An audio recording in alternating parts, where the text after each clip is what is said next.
कराची में सरकारी ज़मीनों के बाद अब रिहायशी सोसाइटियों पर भी कब्ज़ों का सिलसिला जारी है। एमक्यूएम के रुकन असम्बली ने सिंध के वज़ीर दाखिला को रिहायशी सोसाइटी पर कब्ज़ों की शिकायत कर दी। मज़ीद जानेंगे डॉन न्यूज़ के नुमाइंदे शफी बलोच से। शफी बताइए।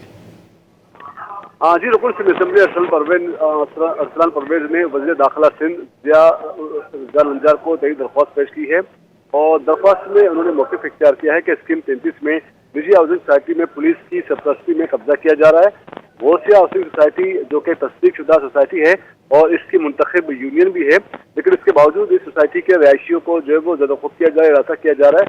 मुसल्लह अफराद की जानिब से, जो कि मुसल्लह अफराद वहाँ बिठाए गए हैं, जो कि आने जाने वाले रहायशियों को तंग करते हैं, हवाई फायरिंग करते हैं और कई बार जो है वो मुसल्लह अफराद की फायरिंग से जो है वो रहायशी जख्मी भी हो चुके हैं।